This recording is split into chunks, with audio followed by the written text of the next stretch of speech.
It had been 5 minutes since high school teacher Ralph Suter had suffered a heart attack during study hall. 1, 2, 3. Volunteer rescue workers met at the station to pick up their vehicles and headed to the scene. 26-year-old paramedic Gary Jackson was in charge. I had a lot of alarm bells going off on this run for some reason in my mind that it was going to be a bad one. Keep in mind, when a person's heart stops or they stop breathing, you have 4 to 6 minutes to get oxygen back into that system before brain damage sets in. 1, 2, Ralph 3, was not blinking 4, his eyes. 5. He had no pulse. For all practical purposes, Ralph was gone. 2, 3, But we just 4, felt like we 5. could not give up because Ralph was a very close 1, friend. 2, 3, 4, 5. Starting to vomit again. Come on, Ralph. Come on, Ralph. Hang on there. I went into just a different mode in which I didn't feel anything. There weren't any emotions that I felt at that particular time. It was just a matter of doing the procedure, and it was almost like watching somebody else do it. Both paramedic Jackson and EMT Todd Stocker had graduated from the same school less than 8 years earlier. The things that were running through my mind at that point were, I don't know who this person is yet, and I'm really afraid to find out. 3, 4, 5. I walked the cafeteria, I was shocked when I saw who they were doing CPR on. I immediately recognized Mr. Suter, having been a former student of his in sophomore chemistry class. 1, 2, 3, 4. A friendly 5. teacher, a good teacher. Anybody had a specific problem, he'd more than willing to stay after class or even stay after school to help you out with it. Hat set up. Let's see what he's got on the monitor. Okay. We got BFib. Okay, very shocking. Charge paddle. I was scared because I hadn't really been on that many cardiac arrests.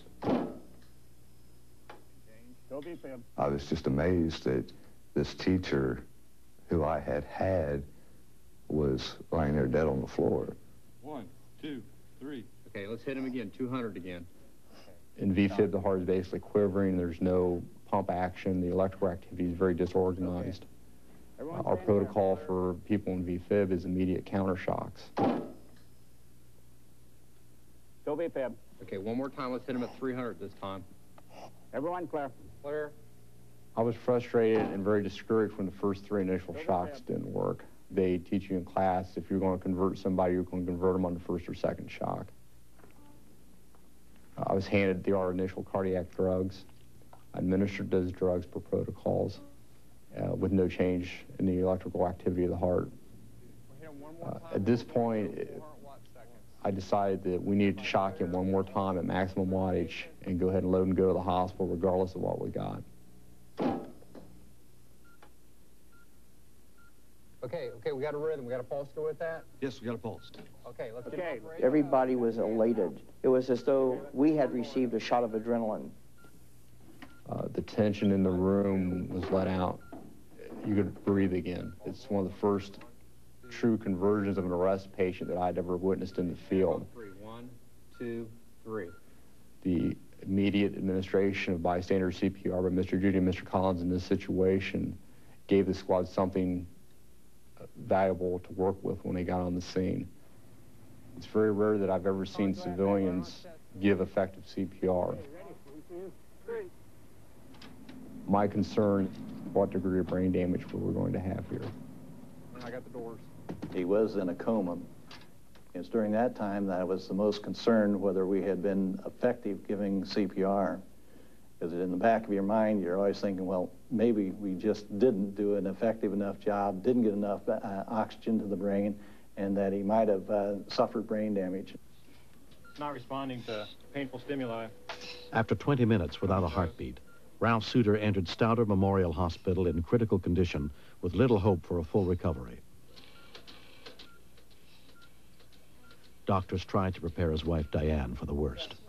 When the neurologist told me that Ralph might be in a coma for a long time, I was numb. And he said the longer he was in a coma, the more neurological damage there probably was going to be. Can you hear me, Ralph? From the very first moment that I went in and took his hand and told him that I was there, it was just very evident that he was fighting and that he wanted to get out of this. It was evident for the next 6 weeks, no matter how bleak the situation would get. Just when a doctor would come in and give us the worst possible prognosis, the very next day or the very next evening would be when we would start seeing Ralph fight so much harder. Perhaps in part because of Diane's faithful support, Ralph came out of the coma suffering only temporary memory loss. After undergoing heart bypass surgery, Ralph was back teaching that same fall. Today, Ralph is one of the happiest guys I've ever known. He's changed his whole lifestyle. He quit smoking cigarettes. He's watching his diet. And he seems so much more relaxed. How many of you will be working on the autobiographies? And how many of you on Lotus? Ralph cannot forget his fellow teachers and former students who were there when he needed them most. It's very difficult to put into words how you feel about people who saved your life.